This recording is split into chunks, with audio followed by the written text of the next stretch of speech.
이 시간 우리 하나님 말씀 갈라디아서 4장 말씀입니다. 4장 8절에서 20절입니다. 교독하겠습니다. 그런데 전에는 여러분이 하나님을 알지 못해서 본디 하나님이 아닌 것들에게 종노릇을 하였지만 지금은 여러분이 하나님을 알 뿐만 아니라 하나님께서 여러분을 알아주셨습니다.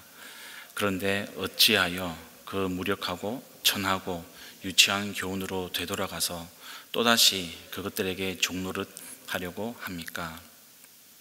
여러분이 날과 달과 계절과 해를 지키고 있으니 내가 여러분을 위하여 수고한 것이 헛될까 염려됩니다. 형제자매 여러분, 내가 여러분과 같이 되었으니 여러분도 나와 같이 되기를 바랍니다. 여러분이 내게 해를 입힌 일은 없습니다. 그리고 여러분이 아시는 바와 같이 내가 여러분에게 처음으로 복음을 전하게 된 것은 내 육체가 병든 것이 그 계기가 되었습니다. 그리고 내 몸에는 여러분에게 시험이 될 만한 것이 있는데도 여러분은 나를 멸시하지도 않고 외면하지도 않았습니다. 여러분은 나를 하나님의 천사와 같이 그리스도 예수와 같이 영접해 주었습니다.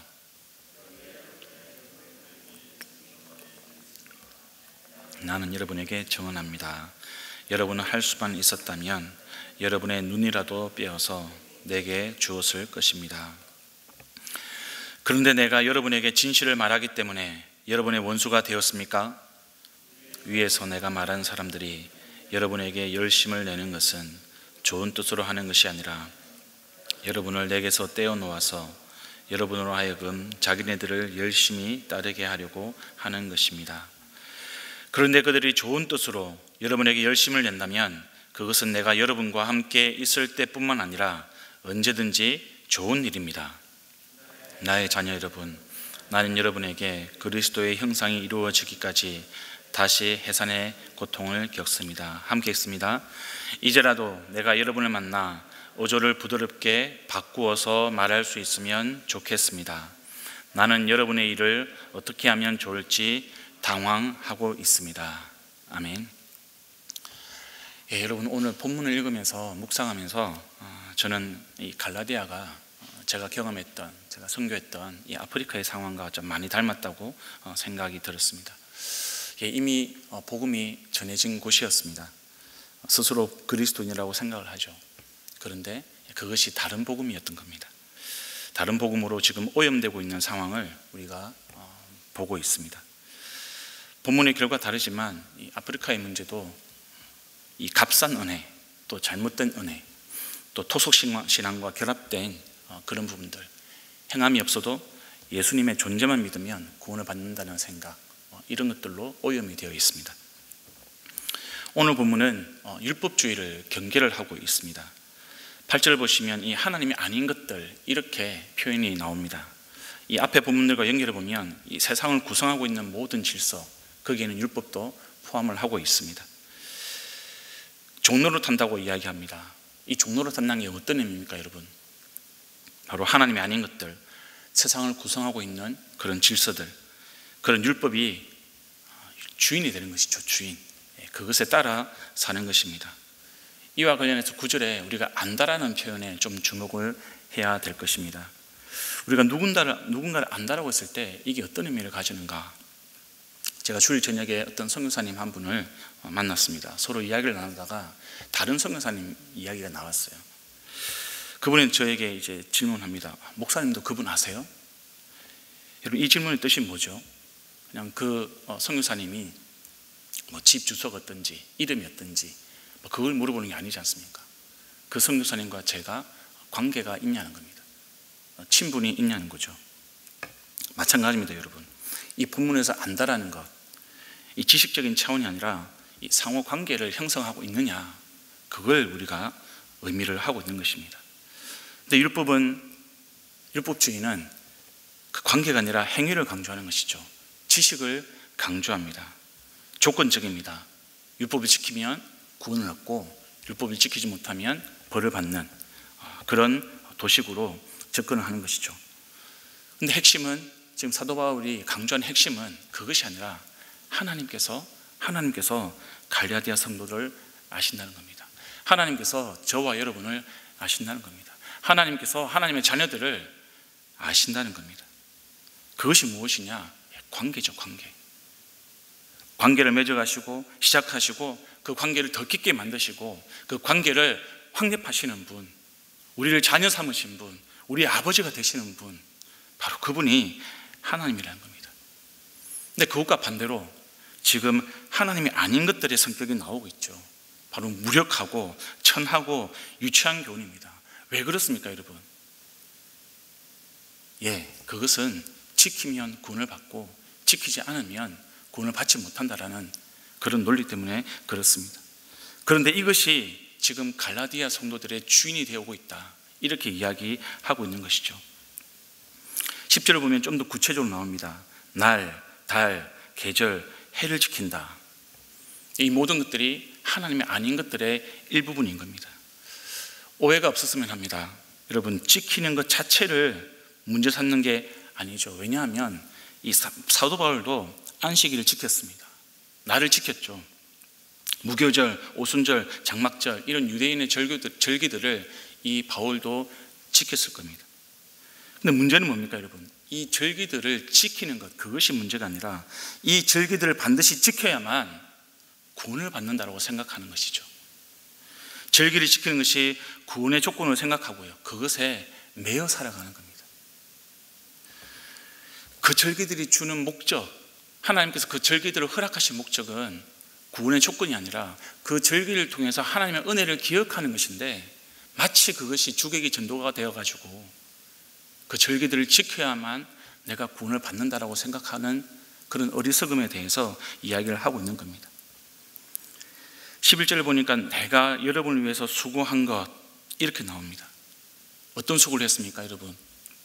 박해를 받으며 복음을 전하고 가르친 것. 그 율법주의가 구원이 아니라 오직 예수 그리스도를 통한 은혜만이 우리를 구원할 수가 있다라는 것, 그것을 지금 사도 바울은 박해를 받으면서 전했고 수고한 것이라고 표현을 하고 있습니다.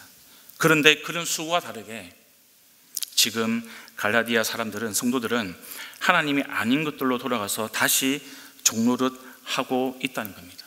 그래서 지금 사도 바울이 자신의 수고가 헛될까 봐 걱정되는 것이죠. 12절에 내가 여러분과 같이 되었다, 여러분도 나와 같이 되어라, 이렇게 말하고 있습니다. 내가 여러분과 같이 되었다, 이 의미는 과거에 사도 바울도 내가 당신들처럼 예수님을 제대로 모를 때, 예수님을 알지 못할 때 율법의 종노릇 한 적이 있다는 겁니다. 나도 당신들과 같이 그런 경험이 있습니다.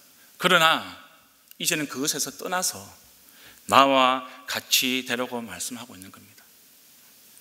지금 나는 예수님을 정확하게 믿고 사도가 되었습니다. 정인이 되었습니다. 여러분, 예수님을 통하여서 구원이 있습니다. 율법이 아니라 예수님의 은혜, 그분의 피 흘리심, 그분의 대속만이 우리를 구원해 줄 수가 있는 것입니다. 그러니 예수님을 정확하게 믿고 따라 주십시오. 지금 그것을 사도 바울이 이야기를 하고 있습니다. 성도 여러분, 우리의 구원은 조건이 아닙니다. 율법을 지키면 구원을 받고 그렇지 못하면 구원을 받지 못하는 그런 계약이 아닙니다. 아버지와의 관계입니다. 하나님과의 관계입니다. 신분입니다. 정체성입니다. 우리가 하나님의 자녀로서 하나님과의 관계 안에서 오늘도 신실하게 믿음으로 살아가는 저와 여러분 될 수 있기를 간절히 바랍니다. 두 번째 메시지는요, 하나님이 우리의 연약함을 사용하셔서 하나님의 은혜를 베푸신다는 겁니다. 여러분, 13절을 보니까 이 바울이 갈라디아에게 처음으로 복음을 전하게 된 계기가 나옵니다. 그것은 바로 이 바울이 육체가 병들었다는 것 때문에 그렇습니다. 병이 들기 전에 아마도 이 사도 바울은 갈라디아가 아닌 다른 계획이 있었던 것 같습니다. 근데 병을 얻고 갈라디아 지역에 복음을 전하게 되었습니다. 이 병에 대해서 성경학자들은 여러 가지 이제 학설을 제기를 하고 있습니다. 말라리아다, 간질이다, 아니면 매질을 당한 상처와 후유증이다, 여러 가지 설들이 있는데요. 이 15절을 근거로 아마 안질이 이 눈의 병이 있는 것이 정설이 아닐까, 그렇게 생각을 합니다. 확실한 것은 이 질병이 바울의 사역을 완전히 못할 정도로 막는 그런 장애물은 아니었던 겁니다. 아마도 바울은 자신의 당초 계획대로 되지 않고요, 병에 얻은 것에 대한 어떤 당황하는 마음, 그런 불편한 마음이 있었을 겁니다. 그런데 지금 하나님은 그 바울의 약함과 질병을 통해서 갈라디아의 복음을 전하고 계십니다. 하나님은 우리 사람의 연약함, 질병과의 싸움을 통해서 당신의 위대한 능력을 드러내시고 있는 것이죠. 바울은 고린도서 12장에서 자신의 육체의 가시를 떠나게 해달라고 간구합니다. 이렇게 바울은 고백합니다. 그렇게 간구한 이후에 하나님은 듣는 말씀이 내 은혜가 내게 족하다. 내 능력은 약한 데서 완전하게 된다. 그러므로 그리스도의 능력이 내게 머무르게 하기 위하여 나는 더욱더 기쁜 마음으로 내 약점들을 자랑하려고 합니다. 그러므로 나는 그리스도를 위하여 병약함과 모욕과 궁핍과 박해와 곤란을 겪는 것을 기뻐합니다. 내가 약할 그때에 오히려 내가 강하기 때문입니다. 여러분, 얼마 전에 저희 교회 장로님 한 분이 이 담낭 절제 수술을 받았습니다. 이 과정에서 이 악성 종양이 발견이 됐습니다. 얼마나 마음이 어려우실까. 그분하고 통화를 하는데요, 그분이 이렇게 고백을 합니다. 모든 것을 주님께 다 맡기고 있습니다. 장로님이 어떻게 그런 말씀을 하실 수 있을까? 약할 때 강한 되시는 주님의 은혜를 알기 때문에 그렇습니다. 그 은혜를 의지하는 믿음 때문에, 그 믿음이 있기 때문에 그렇습니다. 우리도 마찬가지죠. 우리가 연약할 때에 그 연약함을 통해서 당신의 은혜를 충만하게 채우시는 주님, 그 주님을 우리가 바라보아야 하는 것입니다. 여러분, 어떤 연약함 가운데 있으십니까? 어떤 질병의 아픔 가운데 있으십니까? 어떤 인생의 문제 가운데 여러분의 연약함이 드러나고 있고 무기력하고 쓰러지고 아파하고 계십니까? 우리가 약할 때, 우리가 쓰러질 때 바로 그 자리에서 우리의 강함 되시는 주님을 바라보는 저와 여러분의 믿음이 되기를 간절히 축복합니다. 오늘 우리가 또한 놓쳐서는 안 되는 중요한 주제가 있습니다. 이 육체의 병으로 고생하는 바울, 그 바울을 대하는 이 갈라디아 성도들의 태도입니다. 14절을 보면 여러분, 바울의 신체적인 연약함에도 불구하고요, 이 갈라디아 사람들은 바울을 멸시하지 않고 외면하지 않았습니다. 그들은 외모로 사람을 판단하지 않았습니다. 오히려 천사같이 예수님같이 영접을 합니다. 이 말이 무슨 의미입니까, 여러분? 존경했다는 거죠. 영적으로 높이 대해졌다는 겁니다. 그런데 여러분, 그랬던 갈라디아 성도들이 지금 태도가 돌변했습니다. 눈이라도, 바울을 위해서 정말 눈이라도 빼줄 것 같았던 그런 갈라디아 성도들이 이제는요, 바울을 멸시하고 외면합니다.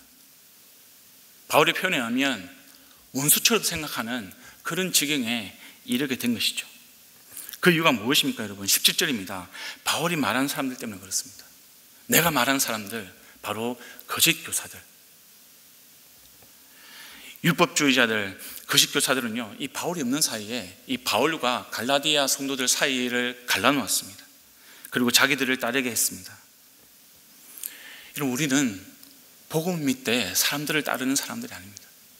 우리는 복음을 믿되 영적 지도자들에게 속한 사람들이 아닙니다.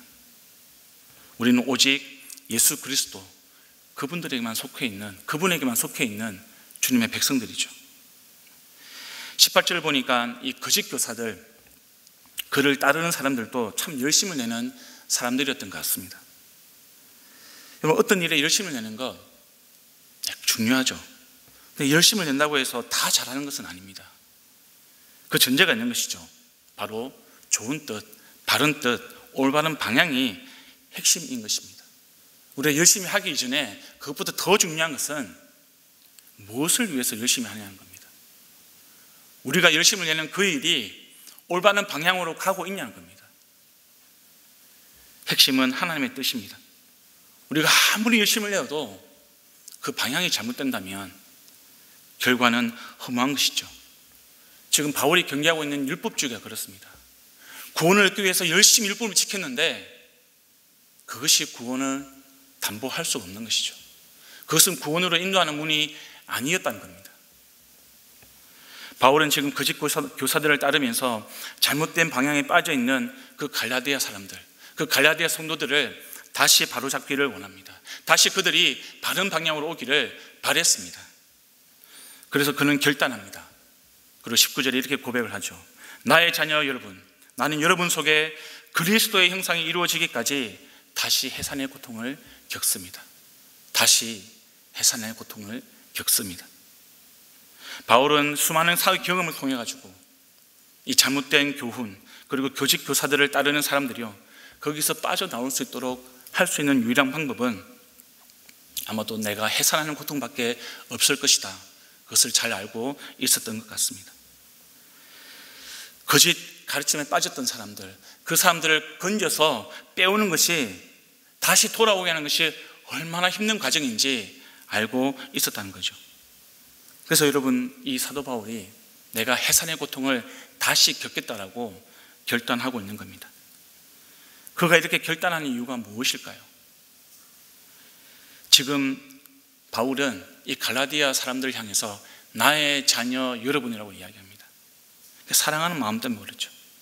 갈라디아 성도들을 자기 자녀들처럼 생각하는 그 마음 때문에 내가 다시 갈라디아 성도들을 돌아오게 하기 위해서 해산의 고통을 겪어야겠다, 그것을 마다하지 않겠다, 다시 그 고통을 겪겠다라고 고백하는 겁니다.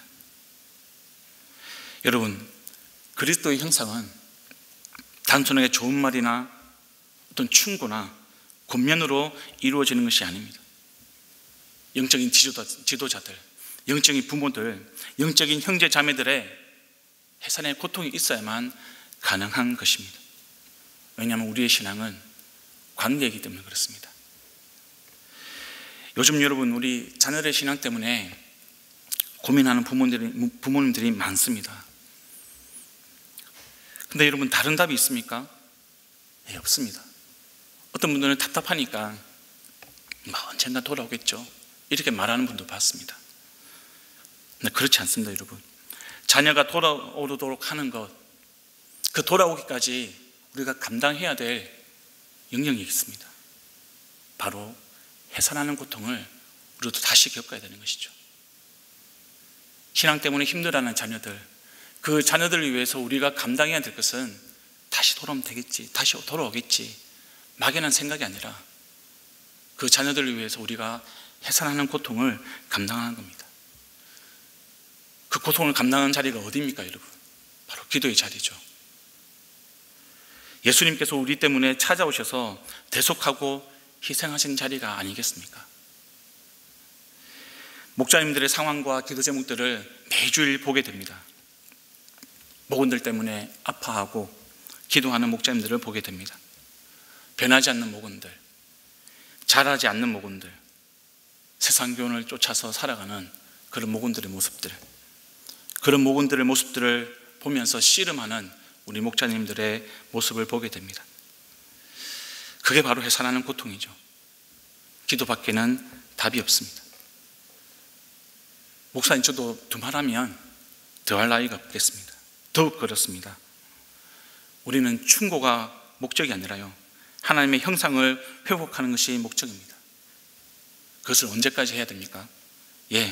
하나님의 형상을 회복할 때까지, 하나님의 형상을 회복할 때까지 우리가 그것을 감당해야 되는 것이죠. 지금 우리 공동체가 아프간 이 가정들을 돕고 있습니다.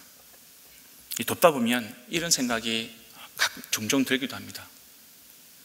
이걸 언제까지 해야 할까? 언제까지 저들을 도와줘야 될까? 하나님을 떠나서 죄 가운데 있는 사람들, 그 사람들이 하나님의 형상을 이루는 때까지, 회복할 때까지 해산의 고통을 감당하는 것, 이것이 바로 성경인 것이죠. 여러분, 하나님의 형상은 외모에서 드러난 것이 아닙니다. 바로 우리 안에서 이루어지는 것임을 우리가 잊지 말아야 할 것입니다. 사도 바울은 앞서 이렇게 고백을 했습니다. 내가 율법으로 말미암아 율법에 대하여 죽었나니 이는 하나님에 대하여 살려 함이라. 내가 그리스도와 함께 십자가에 못 박혔나니 그런즉 이제는 내가 사는 것이 아니요 오직 내 안에 그리스도께서 사시는 것이라. 이제 내가 육체 가운데 사는 것은 나를 사랑하사 나를 위하여 자기 자신을 버리신 하나님의 아들을 믿는 믿음 안에서 사는 것이라. 하나님의 형상을 이루어지는 것, 내 속사람이 변화되는 것입니다. 나의 인격이 예수님의 인격이 되는 것입니다. 그리고 그리스도의 삶과 가르침이 우리의 삶의 열매로 맺어지는 것, 그것이 바로 하나님의 형상이 이루어지는 겁니다. 예수 그리스도를 닮아가는 것, 그것이 하나님의 형상이 우리 가운데 이루어지는 것입니다. 저와 여러분이요, 예수님의 형상을 이루어가는 우리 주님의 백성으로 오늘 하루를 신실하게 살아갈 수 있기를 우리 주님의 이름으로 간절히 축원드립니다. 이 시간 우리 함께 말씀을 기억하면서 기도하겠습니다. 하나님, 사도 바울이 갈라디아 성도들을 생각하면서 편지를 썼던 그 마음으로 살아갈 수 있도록 도와주십시오. 하나님, 내가 율법의 매인자가 아니라 하나님의 은혜로 살아갈 수 있게 도와주시고, 나의 약함, 나의 부족함, 나의 죄악에도 불구하고 하나님의 은혜로 채워주시는 그 하나님의 신실한 사랑 가운데 내가 살아갈 수 있도록 도와주시고, 나 또한 지금 사도 바울이 갈라디아 성도들을 생각하는 그 마음으로 하나님, 내가 나의 가족, 나의 자녀, 나의 목장 식구들, 우리 공동체를 돌볼 수 있도록, 사랑할 수 있도록, 다시 해산하는 고통으로 하나님 사랑할 수 있도록 도와주십소서. 함께 기도하시고, 오늘은 우리 교회를 위해서 기도하는 날입니다. 하나님, 하나님께서 우리 교회 가운데 그 사랑이 확증될 수 있도록 도와주시고, 그 사랑으로 우리 공동체 가운데 하나님의 형상이 이루어지기까지 우리 모든 성도님들이 그 길을 갈 수 있도록, 믿음의 길을 갈 수 있도록 하나님 도와주시옵소서. 그리고 마지막으로 우리 교회 일정이 있습니다. 단기봉사가 이번 주에 있습니다. 하나님, 단기봉사를 통하여서 하나님의 형상이 이루어지는 그 은혜가 임할 수 있도록 역사하여 주시옵소서. 가는 자나 보내는 자나 우리 모두가 다 주님 안에 은혜 가운데 있음을 고백하며 주께서 역사해 주시는 그 역사를 우리가 믿음으로 기대할 수 있도록 하나님 도와주시옵소서. 우리 간절한 마음으로 기도하시겠습니다. 기도합니다.